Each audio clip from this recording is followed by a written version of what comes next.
وصلى الله تعالى على خير خلقه سيدنا ومولانا محمد وعلى آله وبارك وسلم تسليما كثيرا. وعن أبي هريرة رضي الله عنه قال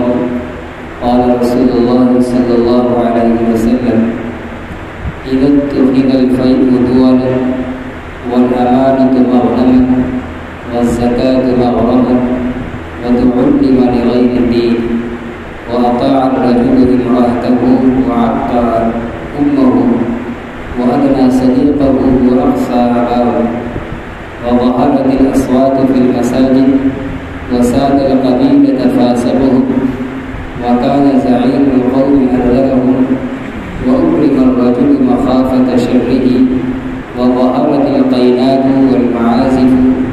وشربت الخمور ولعن آخر هذه الأمة أولها فارتقبوا عند ذلك ريحا حمراء وزلزلة وخسفا ومسخا وقذفا وآيات تتابع كنظام قطع سلكه فتتابع. رواه الترمذی.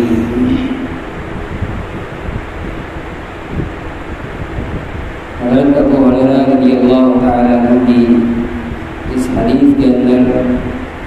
نبی کریم صلی اللہ علیہ وسلم نے قرب قیامت کی چند اہم نشانیوں کو بیان فرمایا ہے اور اس حدیث کے اندر جتنی چیزوں کا تذکرہ فرمایا ہے ان میں سے اکثر چیزیں ایسی ہیں جو پچھلے زمانوں میں بھی پائی گئی اور ہر زمانے میں بھی پائی جاتی ہیں، لیکن ان چیزوں کا قیامت کے قرب کی علامت ہونا ان کی کثرت کے اعتبار سے ہے۔ وہ گناہ تو پہلے بھی رہے ہیں، آج بھی ہو رہے ہیں، ہر زمانے میں وہ گناہ رہے ہیں، لیکن جب ان کی کثرت ہو جائے، بہت عام ہو جائے، تو اب یہ سمجھا جائے گا کہ قیامت کا وقوع قریب ہے، اور قیامت کے وقوع سے پہلے بھی مختلف قسم کی مصیبتیں، زلزلے اور طرح طرح کے عذاب کی شکل میں امت کو گھیرا جائے گا۔ حضرت ابو ہریرہ رضی اللہ تعالیٰ عنہ کی ایک حدیث ہے، اس کے بعد حضرت علی رضی اللہ تعالیٰ عنہ کی حدیث، اور دونوں حدیثوں میں جن چیزوں کا تذکرہ ہے سب کا مجموعہ 15 چیزیں ہیں۔ یہ 15 چیزیں جب امت میں عام ہو جائیں گی تو آپ صلی اللہ علیہ وسلم نے مختلف عذاب کے آنے سے آگاہ فرمایا ہے۔ فرماتے ہیں حضرت ابو ہریرہ رضی اللہ عنہ سے روایت ہے، انہوں نے کہا کہ رسول اللہ صلی اللہ علیہ وسلم نے ارشاد فرمایا، اذا اتخذ الفیء دولا، جب مال فیء کو ذاتی دولت بنا لیا جائے، والامانۃ مغنما، اور امانت کو غنیمت بنا لیا جائے، والزکاۃ مغرما، اور زکوٰۃ کو تاوان سمجھا جائے، وتعلم لغیر الدین، اور علم سیکھا جائے دین کے علاوہ دوسرے مقصد کے لیے، وأطاع الرجل امرأته، اور آدمی اپنی بیوی کی ہر جائز و ناجائز میں اطاعت کرے، بات مانے، وعق أمه، اور ہر بات میں اپنی ماں کی نافرمانی کرے، وأدنى صديقه، اور اپنے دوست کو اپنے سے قریب کرے، وأقصى أباه، اور اپنے باپ کو دور کرے، وظهرت الأصوات في المساجد، اور مسجدوں میں آوازیں بلند ہونے لگیں، وساد القبیلۃ فاسقہ،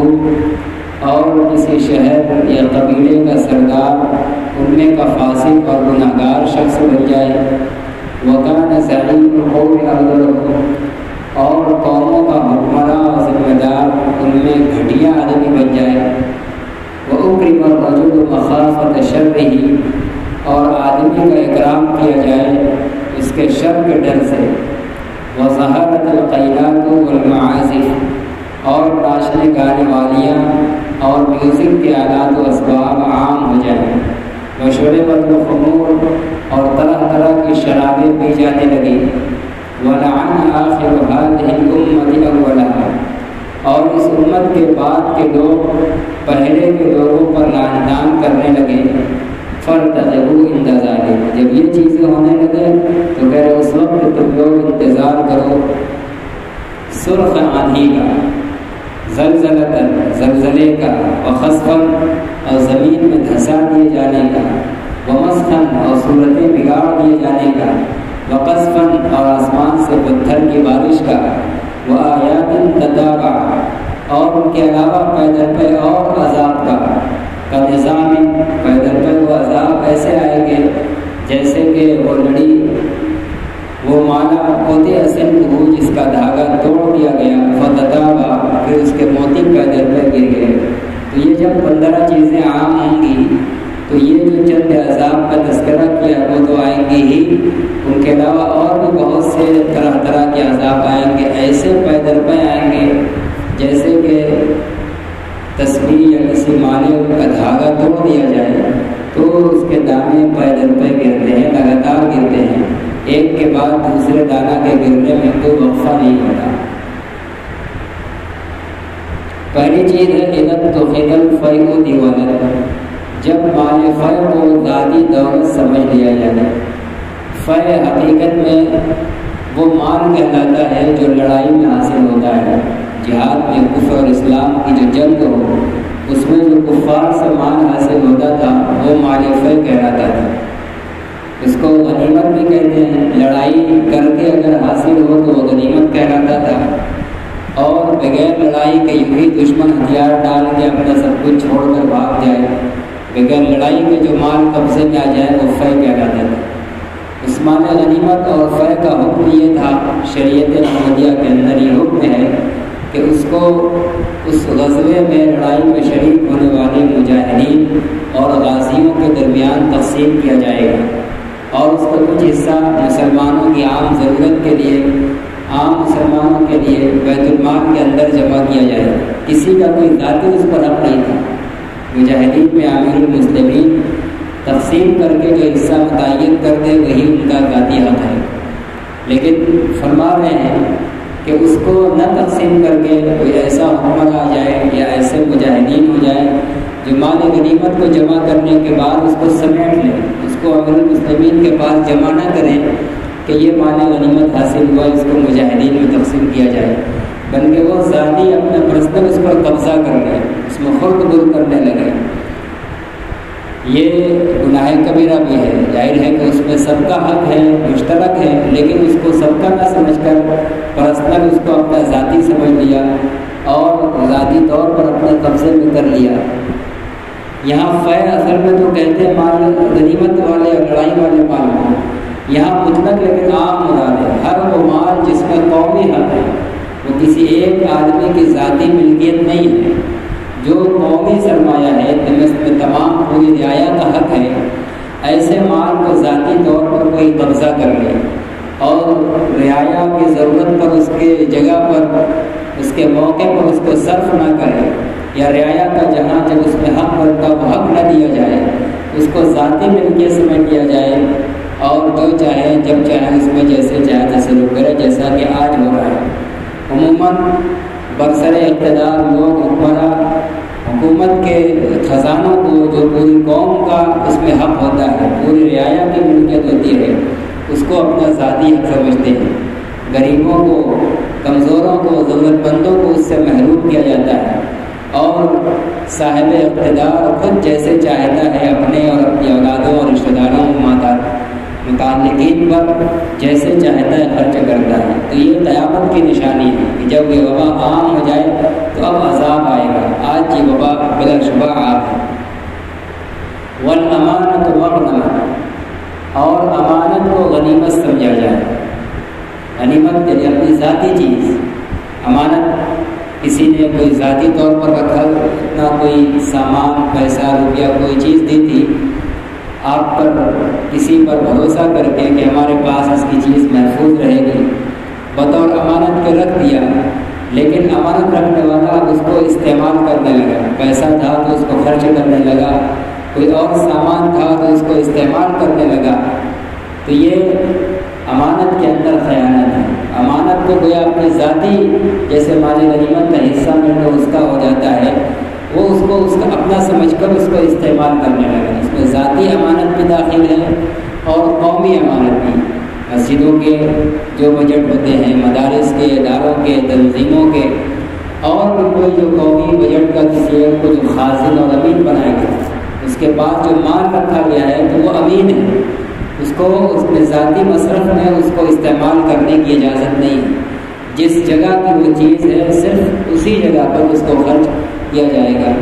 اب بجائے اس کے ساتھ امانت داری اور حفاظت کا سلوک کرنے کے اس کو اپنے ذاتی مصرف میں خرچ کرنے لگا۔ والزکوٰۃ مغرما، اور زکوٰۃ کو تاوان سمجھا جانے لگا۔ زکوٰۃ یا خوشدلی کے ساتھ عبادت کے طور پر نہیں، جیسے بجا آدمی پر کوئی جرمانہ لگتا ہے، کوئی تاوان لگتا ہے تو بہت کرا کر بڑی ٹوٹے ہوئے دل کے ساتھ اس کو دیکھتا ہے، چاہتا نہیں ہے، بڑے ٹوٹے ہوئے دل سے بددلی کے ساتھ اس کو دیتا ہے۔ تو زکوٰۃ کے بارے میں بھی لوگوں کا یہی رویہ بن جائے گا، خوشدلی کے ساتھ پوری زکوٰۃ ادا نہ کریں، اس کو ایک بوجھ سمجھے کہ کہاں سے آ کے ہمارے اوپر مسلط ہو گیا، دل کو بہت چھوٹا کر کے، بڑے چہرے کو بگاڑ کر بڑی تنگی کے ساتھ اس کو ادا کرنے لگے۔ آج بلا شبہ زکوٰۃ کے کہیں بھی ایسے کوتاہیاں ہیں۔ وَتُعَلِّمَ لِغَيْرِ الدِّينِ، اور چوتھی چیزیں فرماتے ہیں کہ اور دین کا علم سیکھا جائے غیر دین کے لیے۔ دین کا علم سیکھنے کا مقصد ہے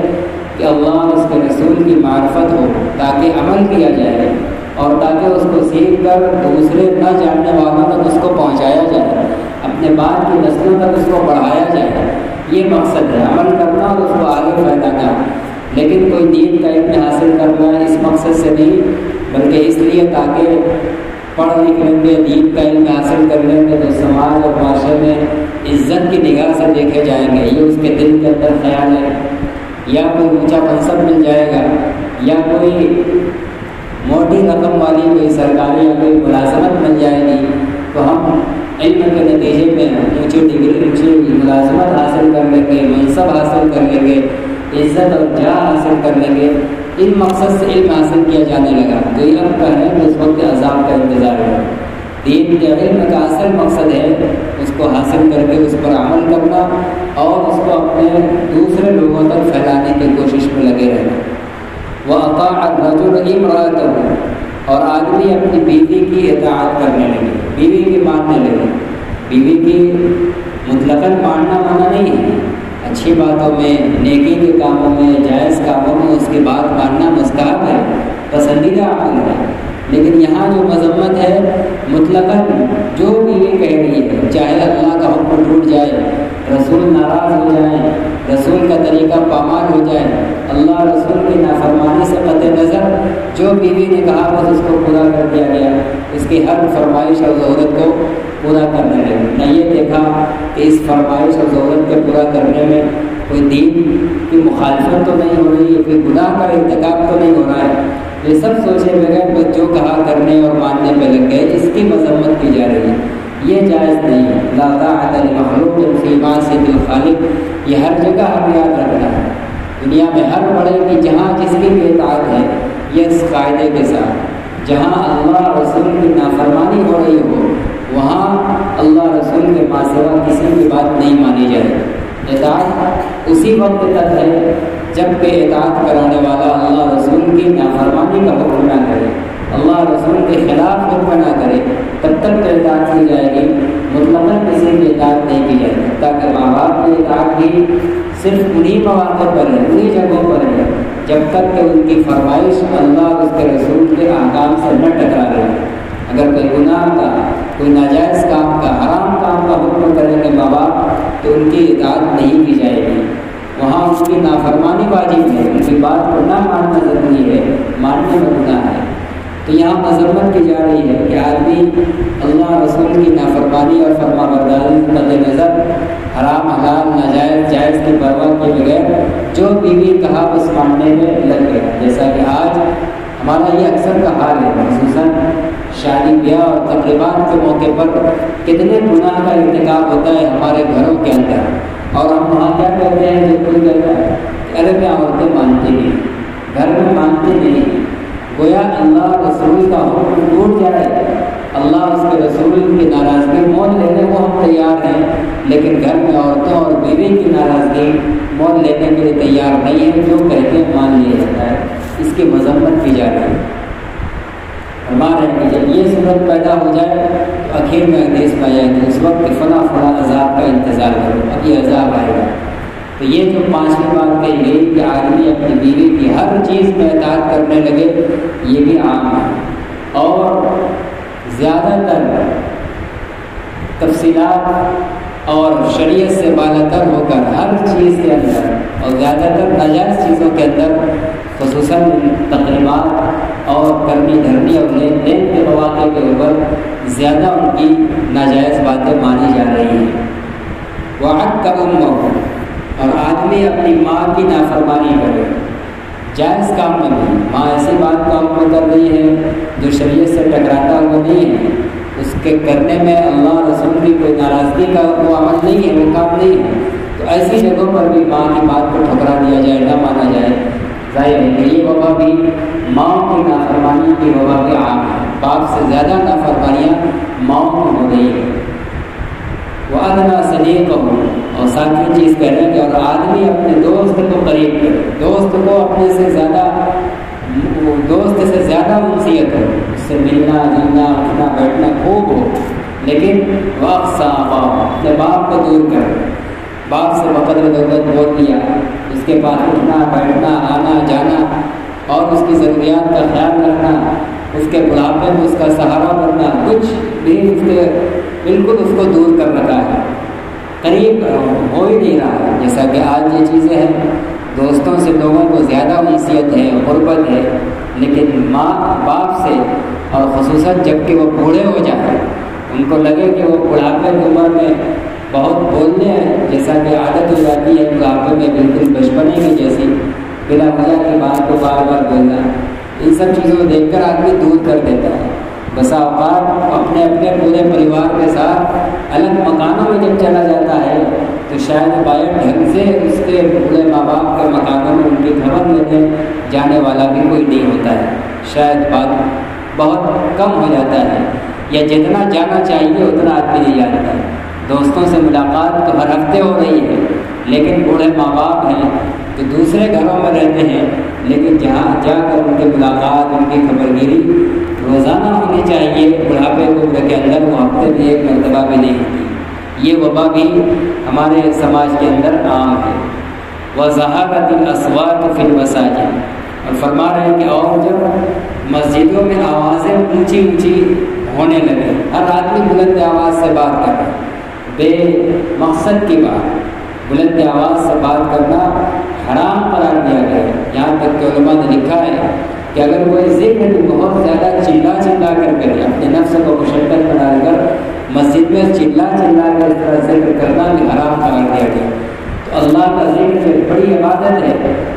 اگر اس کو کوئی آدمی چیخ کر اپنے آپ کو زور ڈال کر کرنے لگے وہ بھی منع کیا گیا ہے۔ عام دنیاوی گفتگو کیسے جائز ہو سکتی ہے؟ یہ اور بھی حدیثوں کے اندر قرب قیامت کی اس کو نشانی کہا گیا ہے، اور یہاں تک کہا گیا ہے کہ جب تم مسجدوں میں دیکھو کہ چند لوگ جٹا لگا کر بیٹھے دنیا کی بات میں مشغول ہو تو تم ان سے دور رہنا، ان سے آگے مت کرنا، ورنہ عذاب میں تم بھی مبتلا ہو جاؤ گے۔ آج یہ وبا بھی عام ہے، مساجد کے اندر بلا وجہ کی آوازوں کو بلند کرنا، کوئی آدمی کوئی کام کی بات کرنا ہوتا ہے وہاں بھی آواز بلند کرتا ہے، ضرورت سے زیادہ آواز بلند ہے۔ دروازہ آدمی گھستے ہی وہ سمجھتا ہے کہ ہم مسجد کے باہر ہیں، چلا رہے ہیں، تو خانے کے اندر، حرم کے اندر۔ حضرت عمر رضی اللہ تعالیٰ عنہ اور صحابہ کرام کے زمانے میں دیکھیے کہ کیسا مسجدوں کا ادب و احترام تھا۔ حضرت عمر کے زمانے میں ایک دیہاتی آیا اور بلند آواز سے بات کرنے لگا۔ دیہاتیوں کو عام طور سے اتنا علم نہیں ہوتا ہے مسائل کا، معلومات کا، تو ان کے اندر گنوان پن اور جہالت زیادہ ہوتی ہے۔ تو حضرت عمر رضی اللہ تعالیٰ عنہ نے بجائے اس کے کہ ہم لوگ ہوتے تو دور سے ہی چلا کر ڈرتے کہ وہ کیا کر رہے ہو، خاموش ہو جاؤ، جانتے نہیں ہو کہاں بیٹھے ہو، یعنی جتنی زور سے وہ چلا رہا ہوگا اس کو چپ کرانے کے لیے اس سے تیز ہم چلاتے ہیں۔ لیکن حضرت عمر کیونکہ وہ کچی زمینیں تھیں، آج کی طرح پکی زمینیں نہیں تھیں مسجد نبوی کی، تو ایک کنکری اٹھا کر اس کے پاس پھینکی اور وہ تاکہ اس کو انگلی کے اشارے سے بلایا اور معلوم کیا تو پتہ چلا کہ مدینے کے باہر کا کہا جاؤ تم گاؤں اور مدینے کے باہر کے ہو، اگر مدینے کو ہوتے تو یہی تمہاری گردن الگ کر دیتا۔ صحابہ کرام کو، امیر المومنین کو دیکھیے مسجد کے اندر آواز بلند کرنے پر کتنا غصہ ہے۔ ایک اجنبی ہونے کی بنا پر چھوڑ دیا، ورنہ اگر محلے اور اسی مدینے کا ہوتا تو گردن اڑا دینے تک کی بات کرتے ہیں، بالکل جائز نہیں ہے۔ ہم سب لوگوں کو بچنا چاہیے۔ حدیث کے اندر فرمایا گیا کہ مسجدوں میں آوازوں کو بلند کرنا نیکیوں کو ایسے ہی جلا کر ختم کر دیتا ہے جیسے آگ لکڑی کو جلا کر ختم کر دیتی ہے۔ لکڑی ہے، بالکل سراپا وجود اس کا ہے، جلا کر اس میں آگ لگا دی جائے تو جل کر کوئلہ ہوگی، پھر اس کے بعد راکھ ہو کر ختم ہو جائے گی۔ آدمی مسجد میں آیا ہے، نمازیں پڑھا ہے، تسبیحات پڑھ رہا ہے، کچھ نہیں کر رہا ہے، تسبیحات پڑھ رہا ہے، خاموش بیٹھا ہے، تب بھی اس کو ثواب مل رہا ہے، لیکن بلند آواز سے بات کر دیا، چلا دیا، اس کی کری کرائی سب نیکی پر پانی پھر گیا۔ اس لیے ہم لوگوں کو بہت محتاط رہنے کی ضرورت ہے۔ جیسے ہم دنیا کی دولت کماتے ہیں تو کمانے کے بعد اس کو بچانے کی بھی فکر کرتے ہیں۔ بسا اوقات بچانے کے اسباب زیادہ مضبوط ہوتے ہیں کمانے کے اسباب کے مقابلے میں۔ اسی طرح نیکیاں بھی کر لینا تو بڑا آسان ہے، اس کو بچانے کی بھی ضرورت ہے۔ ہر وقت ہمیں اس کی فکر کرنے کی ضرورت ہے کہ کہیں ہم سے کوئی ایسا عمل نہ ہو جائے جس سے ہماری نیکیاں برباد ہو جائیں۔ جیسے مسجدوں میں ضرورت پڑتی ہے، آدمی کے بیٹا کبھی سوئچ اور کھٹکا چالو کرنا ہوتا ہے، آدمی چلا کے کہہ دیتا ہے، اور کوئی نیا آدمی ہے، دوسرے تیسرے کو اس کو پتہ نہیں ہے، اب دوسرا آدمی چلا کر اس کو ڈانٹنے کے انداز میں وہ اپنی نیکی برباد کر رہا ہے اور سمجھ رہا ہے کہ ہم کوئی بہت اچھا کام کر رہے ہیں۔ اشارے سے کہا جائے، نہیں سمجھ میں آ رہا ہے، اٹھ کر جا کر بتا دیا جائے، چلا کر نہ کہا جائے یہ نیکی کو برباد کرنا ہے اور گناہ کو دعوت دینا ہے۔ فرماتے کہ اور جب مسجدوں میں آوازیں بلند ہونے لگے، وساط القبیلۃ فاسق، اور قبیلے کا سردار ان میں کا فاسق شخص بن جائے، فاسق ہے، گناہگار ہے، گناہ کبیرہ میں مبتلا ہے، حرام حلال کی اس کو کوئی پرواہ نہیں ہے، نماز کا پابند نہیں ہے، ایسے آدمی کو ذمہ دار اور سردار بنایا جائے۔ جب یہ نوبت آ جائے تو آگے آئے گا فلاں عذاب کا انتظار کرو، یہ بھی ہمارے عام ہے۔ زیادہ تر جو ذمہ دار بنانے والے ملکی پیمانے پر دیکھ لیجیے، حکومت کافر اور مشرک کے ہاتھوں میں ہے، اور جن مسلم ممالک میں مسلمانوں کے ہاتھ میں بھی ہے وہ زیادہ تر فاسق و فاجر ہیں، عیاش ہیں، ان کے اندر نیکی، تقویٰ، پرہیزگاری جو ایک ذمہ دار کے اندر ہونی چاہیے وہ ان کے اندر نہیں ہے۔ اسی طرح علاقائی سطح پر دیکھ لیجیے، ہم لوگوں کے چھوٹے سے معاشرے میں جو محلے کا سرداری کا نظام ہوتا ہے، اکثر محلوں کے اندر جو سردار ہیں قوم کے ذمہ دار ہیں، گناہگار ہیں، بے نمازی ہیں، حتیٰ کہ شرابی ہیں، ایسے لوگوں کو محلے کا سردار بنایا گیا، وہ قیامت کی نشانی ہے۔ جس قبیلے کا سردار فاسق، گناہگار اور دین کی کھلے عام دھجیاں اڑانے والا آدمی سردار بنا گیا، وہ قوم اپنی بربادی کا انتظار کرے گا، قریب وہ قوم برباد ہونے والی ہے، وہ قوم آباد نہیں ہو سکتی۔ وَكَانَ زَعِيمَ الْقَوْمِ أَرْذَلَهُ، اور قوم کا ذمہ دار، قوم کا سربراہ گھڑیاں ترین آدمی بن جائے، حکمراں حاکم گھڑیاں آدمی بن جائے، ذلیل ترین آدمی بن جائے۔ آج ہمارے پورے ملکی سطح پر دیکھ لیجیے، ملک کا نقشہ ہمارے سامنے ہے، ہر عہدے پر ایک انتہائی گھڑیاں ہیں۔ ذرا اور آ جائیے، مختلف تعلیمی اداروں کے ذمہ دار، نااہل اور سماج کے گھڑیاں لوگ، بہت سے مدارس کے ذمہ دارہ بے نمازی اور گھڑیاں لوگ، مسجدوں کے خزانچی، اداروں کے خزانچی بے ایمان اور گھڑیاں قسم کے لوگ، یہ سب عام ہو چکا ہے۔ وَأُكْرِمَ الرَّجُلُ مَخَافَةَ شَرِّهِ، اگر آدمی کی عزت کی جائے اس کے شر سے، کے ڈر سے۔ آدمی ایسا ظالم ہے کہ اگر اس کے ساتھ اکرام نہیں کریں گے تو ہر دم ہم کو ستائے گا، ظلم کرے گا، تو ظلم بچنے کے لیے کسی کا اکرام کیا جاتا ہے، ہر بڑے کا اکرام۔ ہم اپنی حکومت کا احترام، محلے کے اگر سردار غلط ہو گئے، نیتا غلط ہو گئے، MLA اگر کوئی غلط ہے تو ہم سب آتے ہیں، سب عزت کی بات کرتے ہیں، احترام سے پیش آتے ہیں، کیوں؟ ورنہ یہ ظالم ہے، طاقت میں ہم کو نقصان پہنچائے گا۔ تو جب یہ کیفیت ہو جائے کہ ہمارا اکرام ہمارے شر کے ڈر سے ہونے لگے تو یہ اچھی علامت نہیں ہے۔ اکرام تو ہونا چاہیے آدمی کی علمی یا اخلاقی صفات کی وجہ سے، آدمی کا اخلاق بہت اچھا ہے، وہ اچھائی سے پیش آئے یا برائی سے پیش آئے، اس کے اخلاق کو دیکھ کر لوگ اس کی عزت کریں، وہ چاہے نہ چاہے، اس کے علم، اس کی بزرگی اور تقویٰ کے بنا پر لوگ اس کی عزت کریں، یہ چیزیں عزت کی۔ لیکن ایک آدمی کے اندر کوئی خوبی نہیں ہے، بس صرف یہ کو ظالم ہے، لوگ اس لیے اکرام کر رہے ہیں کہ نہیں کریں گے تو ستائے گا،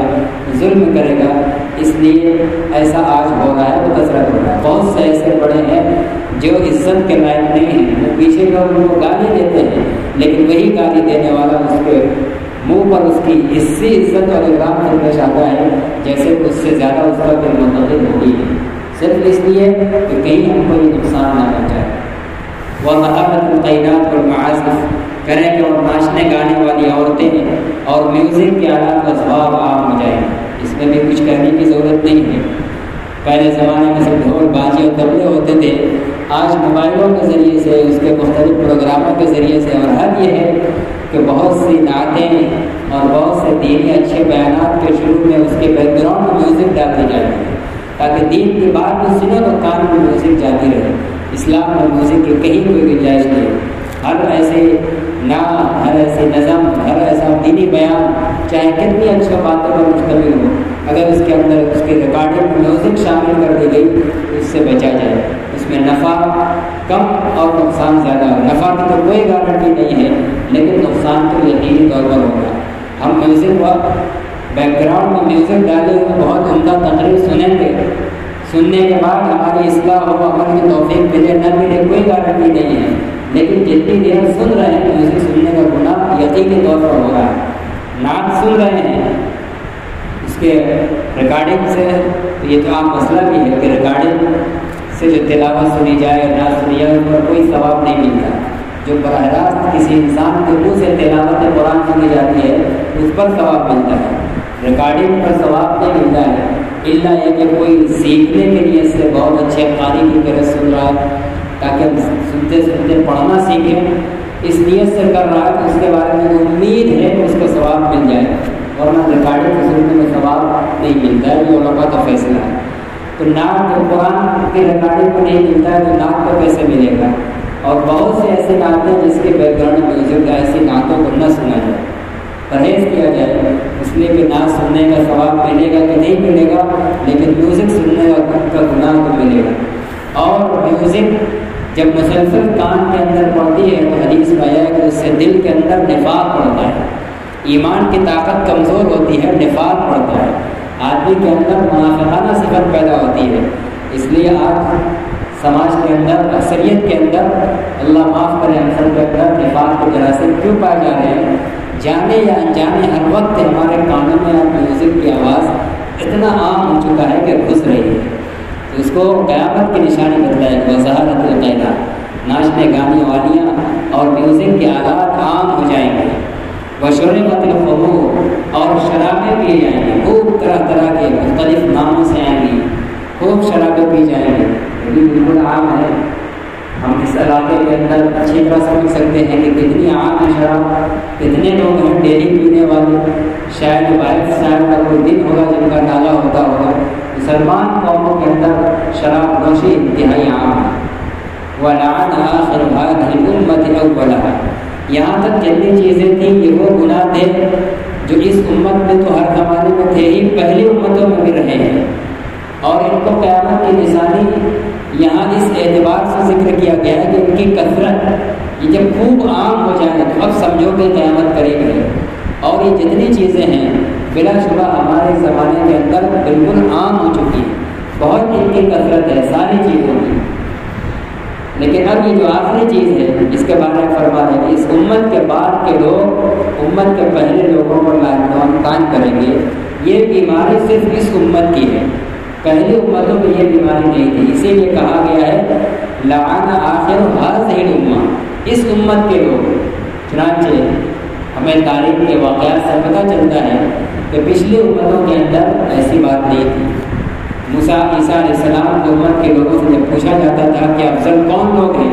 تو کہتے تھے کہ موسیٰ کو ماننے والے بھی اور عیسیٰ کو ماننے والے بھی، یعنی اپنے سے پہلے لوگ کو بھی لعن طعن نہیں کرتے تھے۔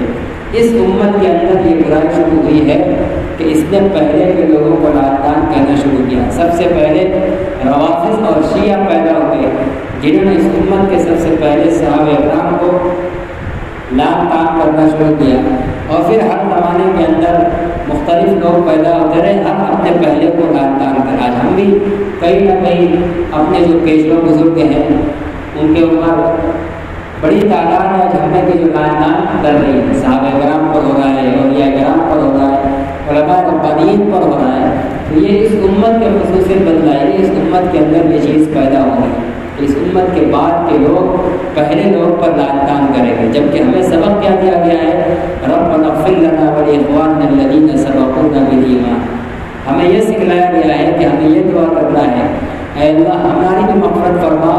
اور ہم سے پہلے جو ایمان والے گزر گئے ان کی بھی مغفرت فرما۔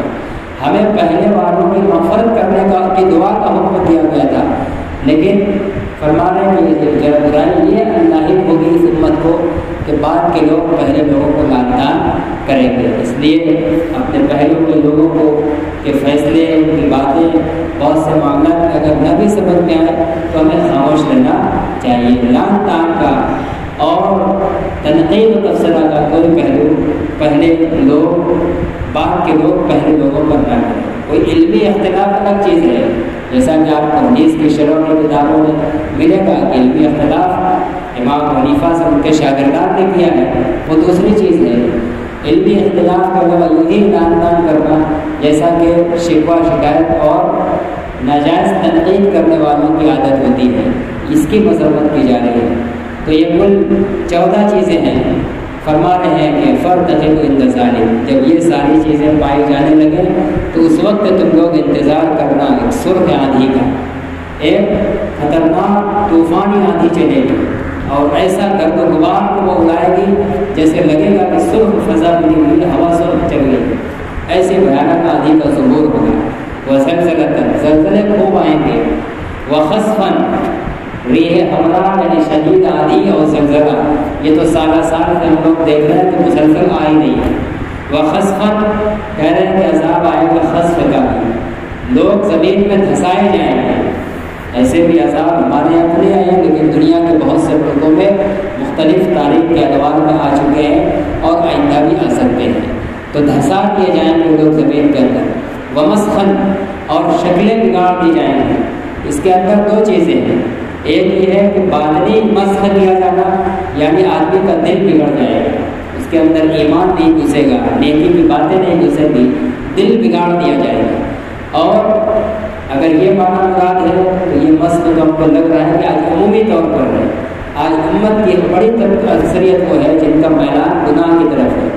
نیکی اور خیر کی بات سننے کا جذبہ نہیں ہے، اور نہ سننے کے بعد کوئی عمل کا دانیہ اور کوئی تبدیلی پیدا ہوتی ہے۔ اور یہ بھی مطلب ہو سکتا ہے کہ ظاہری شکل بگاڑی جائے گی، جیسا کہ پچھلی قوموں کے اندر لوگ بندر اور سور کی شکل میں بدلے گئے، اس امت میں بھی علماء نے لکھا ہے کہ ہو سکتا ہے کہ ظاہری مسخ مراد ہو، اور کبھی کوئی زمانہ ایسا ہے کہ برائی کی خوب کثرت ہو جائے تو لوگوں کی شکلیں بھی بگاڑی جائیں۔ وقذفاً، اور آسمان سے پتھر کی بارش کا انتظار کرو، جیسے قوم عاد کو ہلاک کیا گیا پتھر کی بارش سے، قوم لوط کو ہلاک کیا گیا۔ جب یہ برائی اس امت میں عام ہوگی، یہ 15 چیزیں، تو فرما رہے ہیں کہ آسمان سے پتھر کی بارش بھی ہوگی، اس کا انتظار کرو۔ وآیات تتابع، اور پیدل پہ اور علامتیں آئیں گی، قیامت کے قریب بتلانے والی اور بھی پیدل پہ نشانیاں آئیں گی۔ کا نظام قطع سلکہ، اس مالا کی طرح جس کا دھاگا توڑ دیا گیا، فتتابع، پھر اس کے موتی پیدل پہ گرنے لگے۔ اگر اس تصویر اٹھا کر اس کا دانہ توڑ دیا جائے تو ایسا نہیں کہ ایک دانہ گرے گا تو 5 منٹ کے بعد پھر دوسرا گرے گا، بالکل پیدل پہ سیکنڈوں میں پورا دانہ گر جائے گا۔ تو ایسے ہی جب 5-15 چیزیں امت میں عام ہو جائیں گی تو طرح طرح کے عذاب پے در پے آئیں گے، ایسا نہیں کہ ایک آئے گا تو کچھ توقف ہوگا، بالکل پے در پے مسلسل آج لوگ مختلف حالات کی شکل میں ان عذابات پہ گرے ہوئے ہیں۔ اس حدیث کے اندر تو خاص لفظ ہے چند چیزوں کا، آگے حضرت علی رضی اللہ عنہ کی روایت میں ایک لفظ حل بحل بلا، جب امت میں یہ 15 چیزیں عام ہو جائیں گی تو ان پر بلائیں اترے گی۔ اگر اس معنی کے اعتبار سے دیکھا جائے تو آج ہم لوگ ہر دن ایک نئی بلا میں گھرے ہوئے، بالکل جیسے ہماری حفاظت کا کہ مالے کا تالا گرا اور دھاگا ٹوٹ چکا ہے، اور اس میں سے مصیبت کے ایک ایک مصیبت گرتی چلی جا رہی ہے۔ تو اللہ تعالیٰ سے دعا کرنے کی ضرورت ہے کہ اللہ تعالیٰ ان 15 برائیوں کے اندر ہمیں مبتلا ہونے سے بچائے۔ اگر ہم مبتلا ہونے سے بچ گئے اور پوری امت مبتلا رہی، عمومی عذاب آ بھی گیا، تو ہو سکتا ہے کہ ہم اس عمومی عذاب میں دنیا میں ہلاک ہو جائیں، لیکن ان برائیوں سے بچنے کی وجہ سے آخرت ہماری محفوظ رہے گی۔ عمومی جب عذاب آئے گا تو ظاہر ہے کہ وَاتَّقُوا فِتْنَةً لَا تُصِيبَنَّ الَّذِينَ ظَلَمُوا مِنكُمْ خَاصَّةً،